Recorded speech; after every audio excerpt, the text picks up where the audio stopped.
మనకి ఎందుకులేండి ఎవరి మీద కనికరపడతాం అనుకుంటున్నాం. ఎవరి మీద కనికరపడ్డాడు?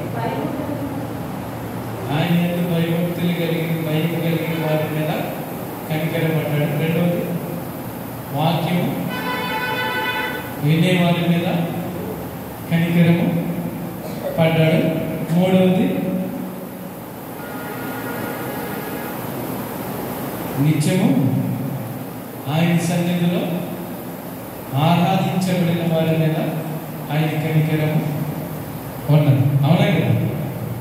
2 సామ్యుయేలు గ్రంథము 22వ అధ్యాయం 51వ వచనం ఒకసారి చదువుతాం. 2 సామ్యుయేలు గ్రంథము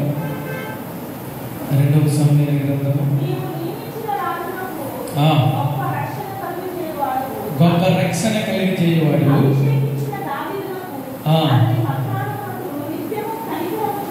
దేవునికి స్తోత్రం. ఏం చేయాలంట? మూడవది అభిషేకింపబడాలి.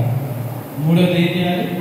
అభిషేకింపబడిన వాడి మీద నిత్యము కనికరము చూపువాడంట. నిత్యము కనికరము. ఎవరి మీద కనికరం చూపుతాడయా అంటే అభిషేకింపబడిన వాడు.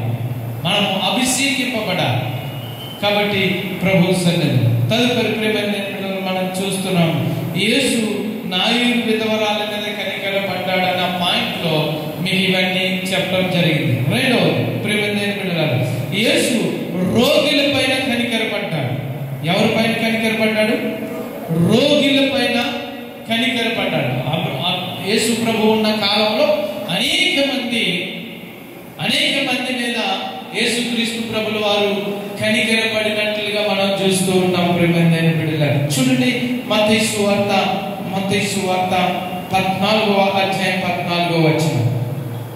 ఆయన వచ్చి ఆ గొప్ప జన సమూహమును చూచి ఆయన మీద కనికరపడి వారిలో రోగులైన వారిని స్వస్థపరిచెను. దేవునికి స్తోత్రము కలుగును గాక. హల్లెలూయా.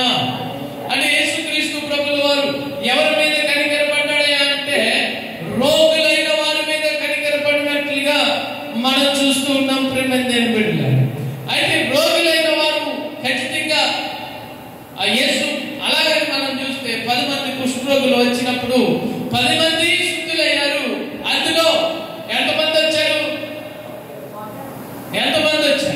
అలాగని యేసుక్రీస్తు ప్రభుల వారి కాలంలో అనేక మందిని శుద్ధులు చేశారు. అనేక మంది స్వస్థతలు అనుగ్రహించారు. కానీ అందరూ కృతజ్ఞత కలిగి లేదు. మనం కూడా అదే విధంగా జీవిస్తూ ఉన్నాం. ప్రేమైన బిడ్డలారా, కాబట్టి దేవుని యొక్క లేఖనం చెప్తుంది అలా కాదు.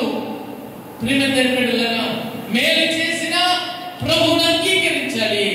ఒకవేళ మేలు చేయకపోయినా ప్రభు మార్గంలోనే నడిచేవారుగా ఉండాలని ప్రభు పేరిట మనం చేస్తూ ఉన్నాడు. ప్రేమైన బిడ్డలారా, ఈ మత్తయి సువార్త 14వ అధ్యాయం 14వ వచనంలో చెప్పబడిన రీతిగా ఆయన వచ్చి ఆ గొప్ప సమూహములను చూచి వారి మీద కనికరపడి వారిలో రోగులైన వారిని స్వస్థపరిచెను. ఎవరు స్వస్థతకు అర్హులు ఆయన చెప్తున్నాడు. అప్పుడు అంతకుముందు అనేక మంది ఉన్నారు, కానీ స్వస్థత అనేది ఎవరికి తెలియదు. యేసుక్రీస్తు ప్రభువు వారు వచ్చిన తర్వాతే స్వస్థత కార్యములు కానీ మరణించిన వారు తిరిగి లేవడము కానీ జరిగింది. ప్రియమైన బిడ్డలారా, కాబట్టి మనం దేవుని సన్నిధిలో ఉన్నప్పుడు ప్రియమైన బిడ్డలారా, అందుకంటే మత్తయి సువార్త 9వ అధ్యాయం 13వ వచనం. మత్తయి సువార్త 9వ అధ్యాయం 13వ వచనం. అయితే నేను పాపులను పిలువవచ్చితిని గాని కనుక ఏం కోరుతున్నాడంటే నేను పాపులను పిలవడానికి వచ్చాను, నీతిమంతులను నేను పిలవడానికి, నీతిమంతులను చేర్చుకోవడానికి, నీతిమంతులు నా వెంట తిప్పుకోవడానికి రాలా. యేసుక్రీస్తు ప్రభువు వారు ఎందుకు వచ్చాడంట? నీతిమంతులతో తిరగాలని, నీతిమంతులతో సహవాసం చేయాలని లేదు. ఇప్పుడు ఎవరితో సహవాసమైనా, అందుకే నేను ఇందాక చెప్పాను, పులిసిన ముద్దలో మంచి ముద్దను పెడితే ఏమవుతుంది? పులిసిపోతూ ఉంటుంది. ఆల్రెడీ మనం అందరం కూడా పాపముతో నిండి ఉన్నారు.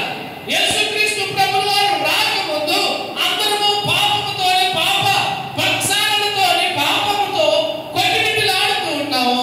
ఈయన పరిశుద్ధముగా వచ్చాడు. పరిశుద్ధముగా వచ్చి ఈ పులిసిపోయిన మన పాపముతో ఉన్న వారందరినీ కూడా యేసయ్యతో కనెక్ట్ అయితే ఏమైపోయారు?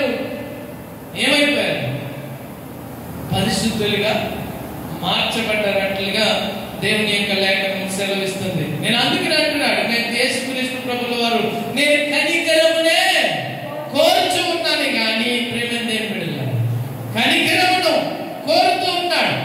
ఆయనను పాపులను పిలవడానికే వచ్చాడు, నీతిమంతులను పిలవడానికి రాలేదు. కాబట్టి ఆయన కనికరాన్ని కోరినట్లుగా మనం చూస్తూ ఉన్నాం. చూడండి 9వ అధ్యాయం 36వ వచనంలో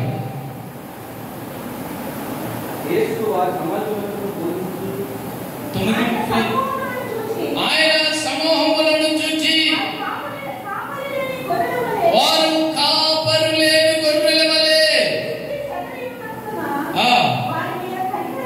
దేవునికి స్తోత్రం, ఏమి లేరంటే ఇప్పుడు వీరికి కాపరు లేడు. అప్పటి వరకు కాపరు లేడు, వారికి చెప్పేవాడు లేడు, వారికి బోధించేవాడు లేడు, ఇది మంచిది ఇది చెడ్డదని చెప్పేవారు లేరు. కానీ ఇప్పుడు ఎవరు వచ్చారంట? వాళ్ళు కాపరు లేని గొర్రెల వలె తిరుగుతూ ఉన్నప్పుడు కాపరు వచ్చాడండి. ఆమేన్, హల్లెలూయా. వాళ్ళు చెడిపోయారు, వాళ్ళు పాపంలో ఉన్నారు, వాళ్ళు పాపం చేశారు అంటే ఒక విధానం. ఎందుకని? వారికి కాపరు లేడు, వారికి బోధించేవారు లేరు, వారికి చెప్పేవారు లేరు, వారికి ఏమి లేదు, ఇది బైబిల్ లేదు. మరి ఇప్పుడు కూడా చెడిపోతూ ఉన్నాం, ఇప్పుడు కూడా అంతకంటే ఎక్కువ చెడిపోతున్నాం, అంతకంటే ఎక్కువ పాపములో పడిపోతున్నాం, అంతకంటే ఎక్కువ పాపములో తిరుగుతూ ఉన్నాం. ప్రేమైన దేవుని బిడ్డలారా, ఆలోచించండి. మరి కాపురు లేక చెడిపోయారు, ఇప్పుడు కాపురు ఉన్నాడు, దేవుడు ఉన్నాడు, పరిశుద్ధుడు ఉన్నాడు, అయినప్పటికీ చెడిపోతూ ఉన్నాం. ప్రేమైన దేవుని బిడ్డలారా, ఆలోచించండి ఒకసారి మనం ఏ స్థితిలో ఉన్నామో.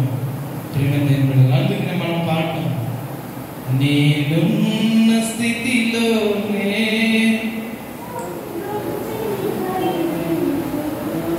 ఏమున్నా లేకున్నా దేవునికి స్తోత్రం హల్లెలూయా. ఏమున్నా ఏం చేయాలంట? ఏమున్నా లేకున్నా ఏం చేయాలి? ఆయన కొరకే ఏం చేయాలి? జీవించాలి. అన్ని ఉంటేనే నేను వస్తానంటున్నావు. ఏమి తక్కువైనా దేవుని సన్నిధికి మేము రావంటే అనుకుంటాం. అలా భక్తి మారిపోయింది. కాబట్టి మన భక్తిని మనకు అనుకూలంగా కాదు, దేవునికి అనుకూలంగా మన భక్తి ఉండాలని ప్రభు గనుక మనం చేస్తూ ఉన్నాను. ప్రేమ దేవునికి మహిమ కలుగును గాక. హల్లెలూయా, హల్లెలూయా. 6వ అధ్యాయం మార్కు సువార్త 6వ అధ్యాయం 34వ వచనం ఒకసారి చదువుదాం. మార్కు సువార్త 6వ అధ్యాయం 34వ వచనం. కనుక యేసు వచ్చి ఆ గొప్ప జన సమూహములను చూచి వారు కాపరు లేని గొర్రెల వలె ఉన్నందున వారి మీద కనికరపడ్డాడండి. ఇప్పుడు మన మీద కనికరపడాలా? పడతాడంటారు అసలు? మన మీద కనికరపడతాడా లేదా చెప్పాలి. ఎందుకు పడు? కాపరున్నాడు, బైబిల్ ఉంది, దేవుడు ఉన్నాడు. వారికి కాపరు లేడు, అప్పుడు బైబిల్ పులిపేయలేదు. కాబట్టి యేసయ్య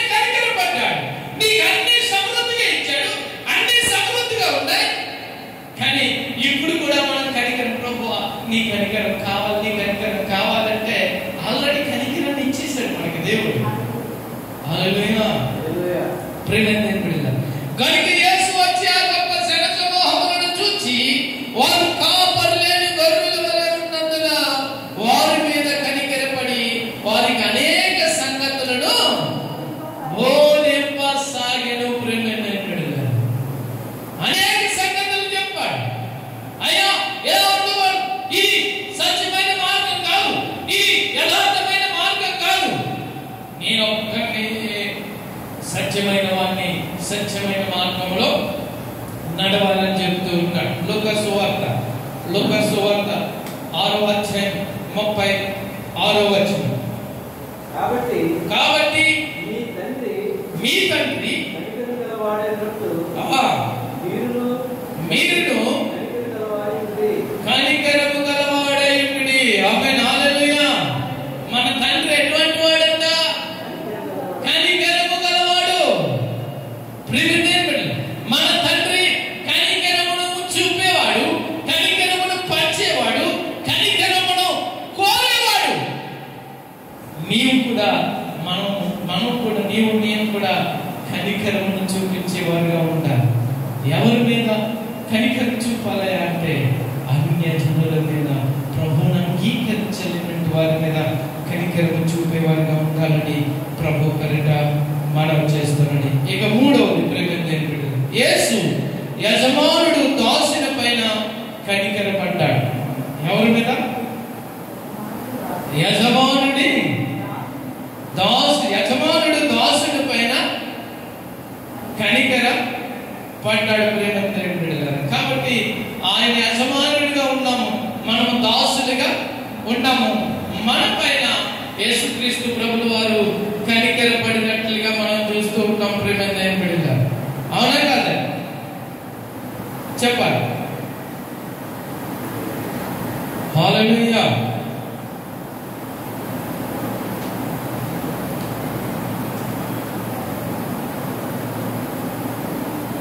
దేవుని ఘననామానికి మహిమ కలుగునుగా. ఒకసారి చూడండి, మత్తయి సువార్త 18వ అధ్యాయం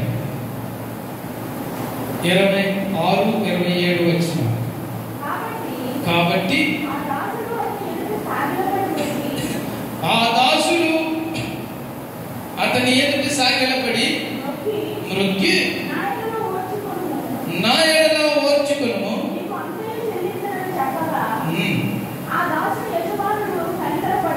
ఆ దాసుడు యజమానుడు కనికరపడి, దేవునికి స్తోత్రము కలుగును గాక. హల్లెలూయా. ఆ దాసుడు యజమానుడు ఏం చేశాడంటే కనికరపడి ఆ అప్పంతా కొట్టేశాడు. యజమానుడు యేసుక్రీస్తు ప్రభుల వారు. ప్రియమైన బిడ్డలారా, అప్పు పాప పొందగాల్లో మనం ఉన్నాము. మన పాపాలన్నిటిని కూడా యేసయ్య వచ్చి ఏం చేశాడు? కొట్టి పారవేశాడు. మళ్ళీ పాపములోనికే వెళ్ళిపోతూ ఉన్నాం, పాపములోనే జీవిస్తూ ఉన్నాం. ప్రేమైన బిడ్డలారా, పాపము నుండి మనము తప్పించబడి, పాపము నుండి మనము దేవుడు శుద్ధీకరణ చేసేసాడు. ఇక పాపములోనికి వెళ్ళకుండా, పాపం వైపు చూడకుండా మనం బ్రతకాలని, దేవుని యొక్క భక్తిలో మనం బ్రతకాలని ప్రభు పేరిట మనం చేస్తూ ఉన్నాడు. ప్రేమైన బిడ్డలారా, అందుకంటే చుట్టూ ఒకసారి ప్రేమైన కీర్తన గ్రంథం 78వ కీర్తనం 38వ వచనం. 78వ కీర్తన 38వ వచనం. అయితే ఆయన వాత్సల్య సంపూర్ణుడై వారిని నశింపచేయక వారి దోషము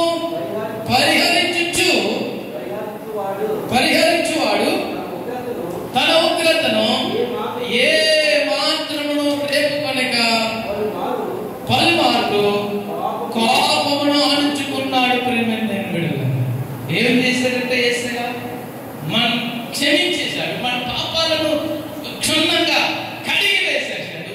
అయినప్పటికీ మనం పాపం చేస్తుంటే, పాపపు ఆలోచనలు చేస్తుంటే, పాపపు తలంపులలో ఉన్నప్పుడు పలుమార్లు ఏమొచ్చింది? మనం పిల్లలు మనకి రే పక్కింటోళ్ళు మనతో మాట్లాడరు, వాళ్ళ ఇంటికి వెళ్ళొద్దు, వాళ్ళతో మాట్లాడొద్దు అంటే మనకి ఏమొచ్చేది? వెళ్ళి పదే వెళ్ళారనుకోండి, మనకి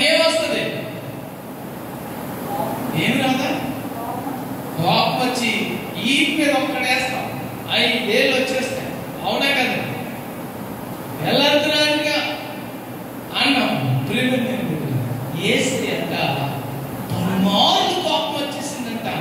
ఆ కోపాన్ని రేపుకోక అని చేసుకున్నాడంట. ప్రేమ దేవుడు, నువ్వు చేసే పనులకి, నువ్వు ఆలోచించే ఆలోచనలు, నువ్వు నడిచే నడవడికి ప్రేమ దేవుడు. అందుకనే దేవుడు చెప్తున్నాడు. మనం అనుకుంటూ ఉంటాం, నేను చాలా పరిశుద్ధుడిగా ఉంటున్నాను, బైబిల్ చదువుతున్నాడు, వాక్యం ఆయా ప్రార్థనలు చేస్తున్నాడు, కన్నీరు కారుస్తూ ఉన్నాను అని ప్రేమ దేవుడు. కాబట్టి మన భక్తి యేసయ్య సన్నిధికి యథార్థంగా చేరుతుందా లేదనేది చాలా ప్రాముఖ్యమని ప్రభు పేరట మనవి చేస్తూ ఉన్నాను. దేవునికి స్తోత్రం కలుగును గాక. హల్లెలూయా.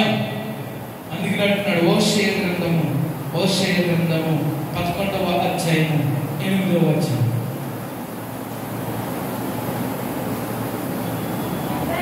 ఎఫ్రాయిము నేనెట్లు నిన్ను విడిచిపెట్టుదును, ఇశ్రాయేలు నేనెట్లు విసర్జించుదును, ఆత్మాను వలె నిన్ను ఎట్లు చేతును, సేబోని వణుకు చేసినట్లు నీకెట్లు చేతును, నా మనస్సు మారినది. దేవునికి స్తోత్రము కలుగును గాక. దేవుడు చూడండి, కొన్నిసార్లు మనము నిర్గమకాండంలోనికి వెళ్ళి చూస్తే పలుమార్లు యేసు దేవుడిని విసిగిస్తే ఇశ్రాయేలీయుల ప్రజలు మోసేతో ముఖాముఖిగా మాట్లాడుతూ, మోసే నువ్వు ఒక్కసారి పక్కకి తప్పుకో, నేను ఈ ప్రజలందరినీ కూడా ఏం చేస్తాను నాశనం చేసేసి నీ ద్వారా మళ్ళీ జనరేషన్ నేను కలుగు చేసుకున్నప్పుడు మోసే చూడండి ప్రేమ దేవుడిలారా తన పక్షాన ప్రజలందరి పక్షాన నిలబడి, అయ్యా ఐగుప్తు దేశంలో నుంచి తీసుకువచ్చిన నీవు, అయ్యో ఆ దేవుడు అసమర్థుడు, తీసుకొచ్చిన వారిని సరిగ్గా నడిపించలేరు అని అన్య జనుని హేళన చేస్తారయ్యా, వారిని క్షమించు ప్రభువా. ఒకవేళ నీ ఉగ్రత వారి మీదకి వస్తే ఆ జీవ గ్రంథంలో నా పేరు చూడండి. మోసే ఎంత గొప్పగా చెప్తున్నాడు. ఆల్రెడీ మోసేకి తెలుసు జీవ గ్రంథంలో ఆయన పేరుందని. మరి నేను కూడా మోసేలాగా మనుషులనే. మోసే కోసిన రక్తమే వచ్చింది, నిన్ను కోసిన రక్తమే వస్తుంది. ఏమని వస్తుందా? మోసే అంత ఖండితంగా నా జీవ గ్రంథములో నుండి, నీ జీవ గ్రంథములో నుండి నా పేరు తీసివేయ్ అని చెప్పినప్పుడు నీవెలా భక్తిగా ఉండాలి, ఎంత భక్తిగా ఉండాలో ఒక్కసారి ఆలోచించాలని ప్రభు పేరిట మనవి చేస్తూ ఉన్నాను. ప్రేమ దేవుడిలా మనసు మారి సహింపలేకుండా నా అంతరంగం ముందు ఉన్నది. ఆయన మనసు మార్చుకుంటూ ఉన్నాడు. అయ్యో నా ప్రజలు ఎప్పటికాకపోతే రేపైనా మారుతారు, నా సన్నిధికి వస్తారు, నన్ను ఆరాధన చేస్తారు, నన్ను స్తుతిస్తారని ఆయన ఎదురు చూస్తూ ఉన్నాడు. ప్రేమ దేవుడిలా ఏదో వచ్చి తప్పడం కొట్టేసి వెళ్ళిపోయేది కాదు. ప్రేమ దేవుడు ఆత్మతో లీనమై ప్రభుని మహిమపరచాలని ప్రభు పేరట మనం చేస్తున్నాడు. ఇక చివరిగా ప్రేమ దేవుడి గారి మాటను చదువుకుని ముగించుకుందాం. న్యాయాధిపతుల గ్రంథం 10వ అధ్యాయం 16వ వచనం. యెహోవాను సేవింపవలెనని తమ మధ్య నుండి అన్య దేవతలు తొలగింపగా ఆయన ఆత్మ ఇశ్రాయేలీయులకు కలిగిన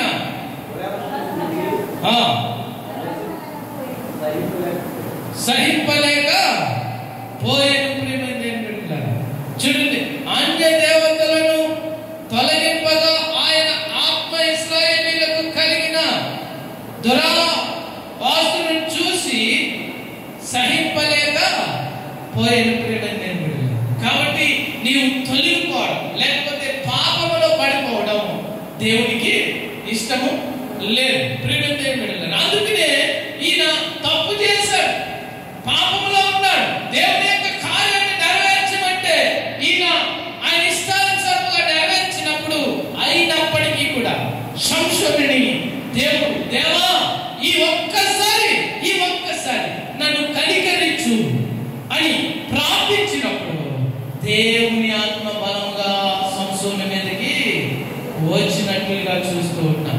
ఎందుకంటే ఆయన కనికరపూర్ణుడు కాబట్టి, మనసు మార్చుకున్నాడు కాబట్టి, మళ్ళీ రెండవసారి తప్పు చేసినప్పటికీ క్షమించి సంసోను మీదకి దేవుని యొక్క ఆత్మను అక్కడ ఒకవేళ ఆ ఆత్మ రాకుండా అక్కడ సంసోను అనేక మందిని పచ్చి దవడ ఎముకతో 1000 మందిని చంపగలిగిన బలార్జుడు. అంతకంటే ఎక్కువ కళ్ళు లేనప్పుడు చంపాడు. కళ్ళు లేనప్పుడు చంపాడు. లెక్కకు ఇంచుమించు 3000 మంది ఆ రోజు చనిపోయినట్లుగా తెలుస్తుంది.